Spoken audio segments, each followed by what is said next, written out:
Well, good day and welcome back to the channel. Well, it surprised me last weekend when we had our June 22nd type-in at the Special Collections Library in downtown Albuquerque. Library. So we had a number of electric typewriters. I brought two of them, the SCM Electric 120. I brought the Silver Seiko Royal Saturn Electric. My friend Bill brought his SCM Electra 220. My friend Matt brought his Electra 120. Our friend Kevin brought four IBM typewriters, the Electromatic, the Executive Type Bar Electric, a Selectric, and a electronic wheelwriter. So I was really surprised at all of the enthusiasm for electric type bar typewriters, and I would like to talk a little bit today about if you get an electric type bar typewriter, and specifically I'm kind of thinking about the SCM, let's say 6 series Smith-Corona era of electric typewriters. How do you set it up for the best performance? And this is based on my own experience with using these typewriters and what works best for me. I'd like to show you how I set up these typewriters and a little bit about maybe servicing them and some of the finer points of what to expect when you buy one used. Stay tuned. Well, here's an example of one of my favorite Smith-Corona made electric typewriters. This is the Singer Electric. So SCM, which is Smith-Corona Marchant, made electric typewriters not only under the SCM brand name, but also for Singer and also for Sears. And so this is one of my favorites because the platen is 10 inches, the carriage is narrower, so it's a smaller machine, much closer to being the size of a medium-sized portable typewriter rather than having the big 12-inch carriage like a lot of these have. So this typewriter, though, is indicative of most of the other Smith-Corona made type bar electrics, and I'd like to show you a little bit about these based on this machine. So first of all, I'm not going to completely take the machine apart today. I'm going to take off this little side panel right here. And this will gain us access to look at the drive belts. Okay, so I'm just going to remove one screw right here. And of course, you probably don't want to drop the screw inside the machine. Okay, so now to get that panel out, I'm going to slide the carriage and then slide that, and then I can pull this panel out. To put the panel back in, there's a little slot right here that this tab right here has to fit into. To have the ribbon cover open, you can't have the carriage return arm over it.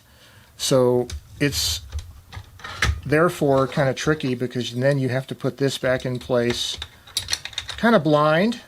Get that tab put into that little slot, and then you can put the screw back in there.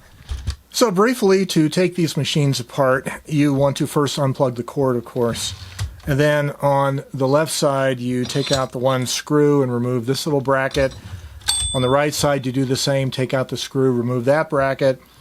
Then there's going to be a screw here and one here that you want to take out. And then a screw underneath the front of the ribbon cover here and here. We're going to remove this screw and this screw right here. A screw here, one down here, and one down here.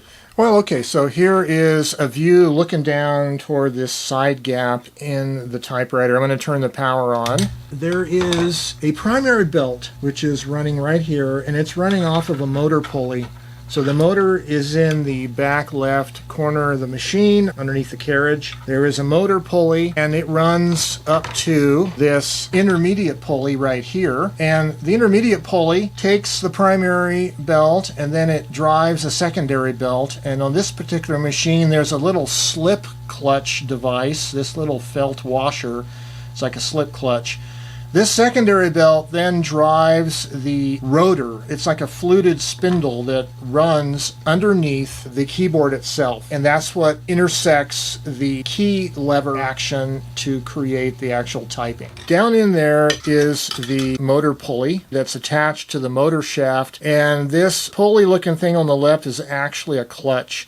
It's like a centrifugal clutch that engages once the motor starts to turn, and that's what turns the primary belt. So the primary drive belts originally were V-shaped belts, and they basically look kind of squarish in cross-section. So this is the rear V-belt. You can see the outer face of it is wider. It's roughly 1/8 of an inch, and then the inner part is very, very thin, so it forms kind of a V, obviously because of the name. Here is the front V-belt, but those belts are no longer available, at least not available new. I know some typewriter shops harvest the belts out of old junker machines that are parts machines, but what a lot of us collectors do is we use these 1/8 inch round cross-section O-rings. And these O-rings were intended to be used in like water filter canister applications, and the O-ring is designed to be positioned circularly, but we're using it in a kind of a non-standard configuration here where it makes a sharp bend down at the motor pulley. And so you might find issues like on this particular machine where the round O-ring becomes very close to rubbing on this metal frame right here. What I've done to alleviate that problem is I've actually loosened the mounting bolts to the drive motor, and I've shifted the drive motor down just ever so slightly, whatever slack or slop there is in the mounting holes, in the mounting bracket. I reposition the motor ever so slightly and tighten the bolts up, and this gives just enough room here to where the round O-ring won't rub on this metal frame. But if it does rub, it'll start shredding the belt and eventually it'll break. So this is something to be aware of. Another thing to be aware of, you may have to remove the motor pulley, which is a set screw on the motor shaft, and then take off that centrifugal clutch and clean it with some alcohol in order to get it to loosen up so that the centrifugal clutch will work properly. I should remind you, though, that if the original square or V-belts have been sitting in the machine for decades, they will develop a permanent set, meaning that part of the belt will be bent in the circumference of that small motor pulley, and that will cause the belt to make a thumping noise when you're running. And that's the main reason why I replaced the original belts with this O-ring instead. So the other bit of maintenance that you might want to do on these machines is the shaft that this intermediate pulley rides on. So you can take the screw off, take the two O-rings off or the two belts, and then I would take the pulley off and then lubricate the shaft that it sits on. And this will help a lot in making it turn a lot smoother. So down there on the other end of the secondary belt is the pulley of the fluted drive rotor shaft that the belt connects to, and there are bearings on both ends of that fluted shaft, and you should probably put some oil on them just to make sure they're properly lubricated. But as long as the typewriter is turned on, the motor turns, the drive belts turn, and that fluted drive rotor shaft underneath the keys turns like this. So the quickest way to tell when you get one of these typewriters if the belts need replacing or if any of those parts need lubrication is just to plug it in and turn it on.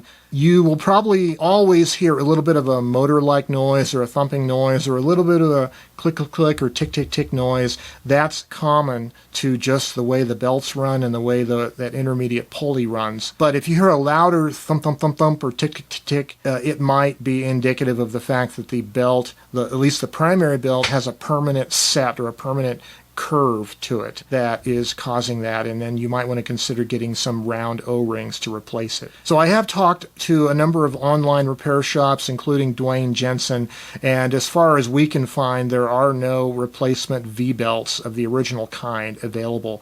Hence why you either have to use used belts out of a parts machine or, more commonly, the round O-rings. Also, on some of the machines I've noticed, when they're left on for hours, which they were intended to be left on for hours, the motor will get quite warm, which is normal, and the body of the typewriter, especially toward the left rear, will appear quite warm. That is normal, but one of the things that the motor might need itself is it might need the bushings re-lubricated or re-oiled. I talked to my local typewriter repair person, John Lewis, about these typewriters. I was specifically asking about whether he had any clue as to replacement V-belts, and he said the same thing that Dwayne Jensen has said, is you either have to use new old stock used belts or O-rings.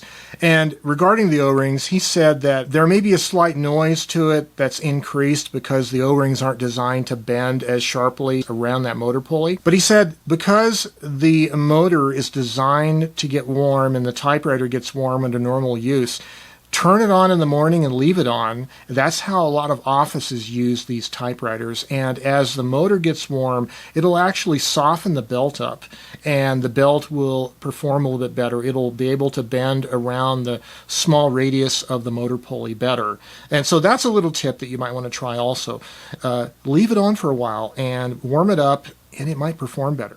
So once the bottom of the machine has been removed, you can take the motor out. You have to take off the body panels and then take the belts off, of course.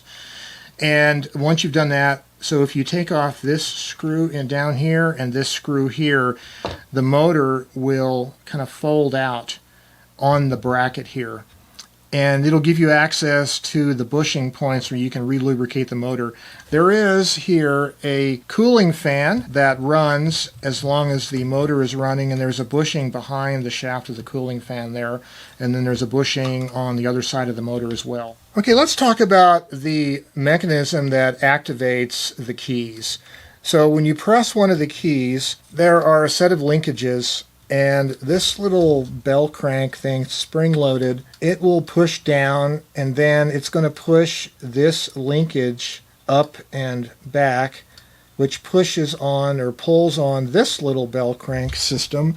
And this one has a spring-loaded arm. So this little spring-loaded arm has to be able to pivot freely and restore itself back to its rest position after you've released the key.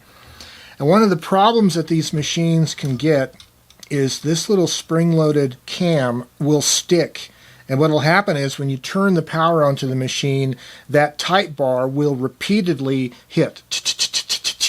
And that's because this little cam lever here is stuck. And so the solution is pretty obvious. You want to degrease all of these cam mechanisms for every key. And I recommend using at least alcohol, but maybe lacquer thinner. But when you use lacquer thinner, make sure you don't let it drip down onto areas that you don't want to get it on, like plastics and rubber parts and painted parts. So be very careful.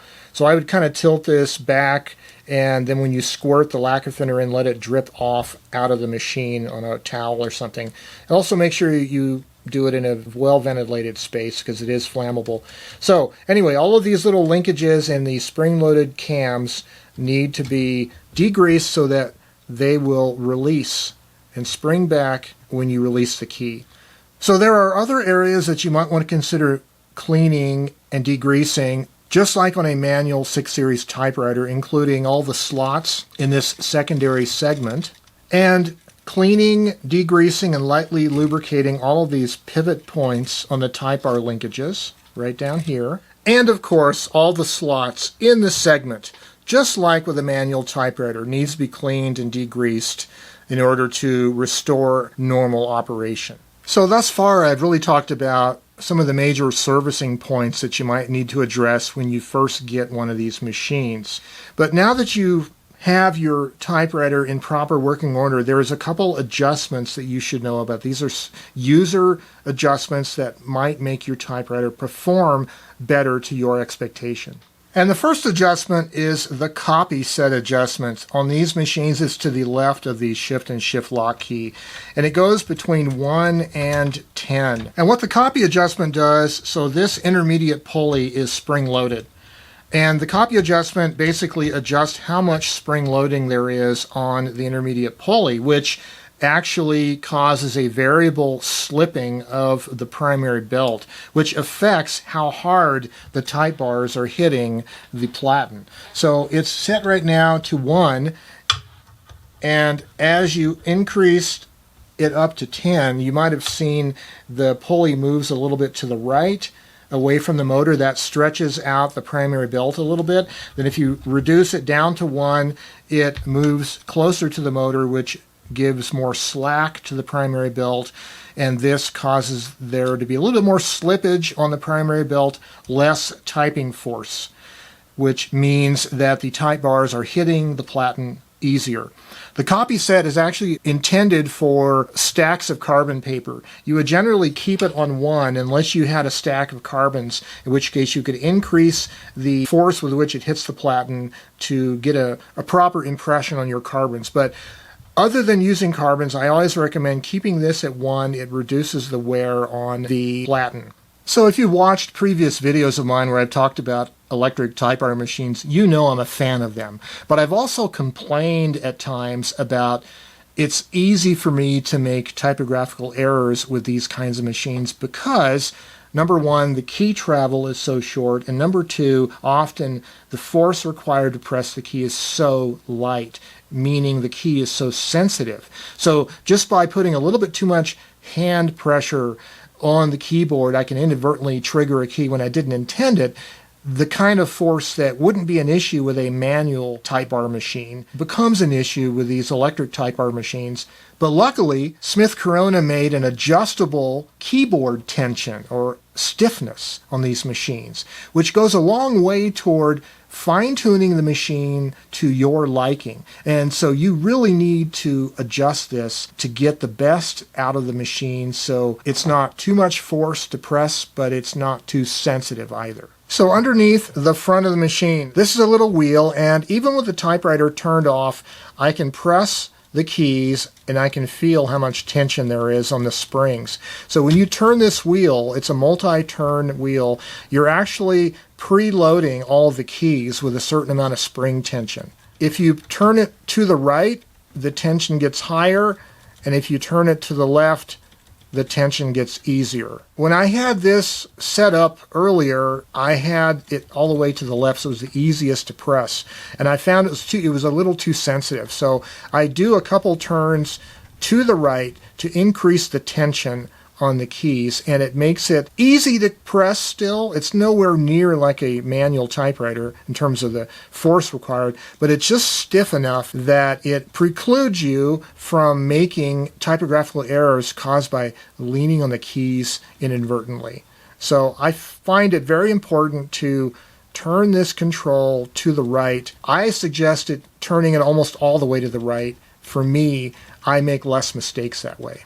So besides those controls that are specific to the electric typewriter, the power switch, the copy set, and the impression controller, the touch selector underneath here in the front, besides those three, everything else on this machine is essentially a manual 6 series Smith-Corona. So you have the 1, 2, or 3 line spacing selector, you have the temporary line spacing disconnect here, you have the permanent line spacing disconnect here, you have the carriage release levers, you have a paper bail with rubber rollers that can be adjusted, you have margin settings here, paper guide, the telescoping paper support levers, and then up here on the keyboard, the tab key is this big bar here, tab set, tab clear, manual ribbon reverse, even though this has automatic also, bichrome setting, margin release, backspace is manual, shift lock, space bar. So the only things that are different also is if you press it lightly, it's a single space at a time. If you press it harder, it is an automatic space bar. And then the X key and the period and the dash underline, all three of those, if you press it lightly, will be a single impression. If you press it down further and hold it, it'll be auto repeat. For the X, the period, and the dash hyphen. So other than that, it's essentially like a manual typewriter. Okay, one thing that can help you in making the impression a little bit lighter if you have a problem with that, is you can also use a backing sheet of paper, which I'm doing right now with my test typing.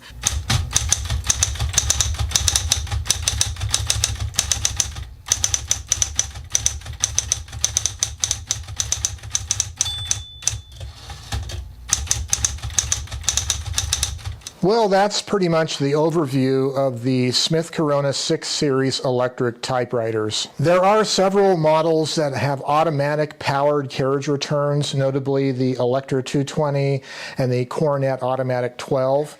Those are very similar. They just don't have a carriage return lever, and there's an additional clutch on the right side of the machine underneath the keyboard and a secondary draw cord that runs from that clutch underneath the carriage that pulls the carriage back when you activate the carriage return. Personally, I kind of like the manual versions better. It seems like mechanically it's simpler, and the carriage return that's powered seems to be rather violent. It really moves the carriage hard. In fact, if you have the typewriter on a lightweight table, it'll probably shake the table. And also there is the phenomenon of knocking your drink off the table because you left it to the right side of the carriage and you press that button and boom, there it goes. But if you have a Smith-Corona electric machine and you like using it, I'd love to hear from you down below. And in general, let me know about electric machines. I know they're not for everybody. A lot of people like the idea of independence from an electric power grid, and I appreciate that too. I have plenty of manual typewriters in my collection. But when it comes down to ease of typing, I find the electrics are just hard to beat. I find myself typing with a freer kind of expression, of more of an open stream of consciousness kind of writing. I was trained, my first typing classes in the early 1970s were with electric typewriter machines, and then my father bought us a Hermes 10 electric typewriter machine, so I kind of grew up with them and I really like them. In any event, I wish you the very best in your creative pursuits, and as always, yes, stay creative and have yourselves a great day. Bye-bye for now.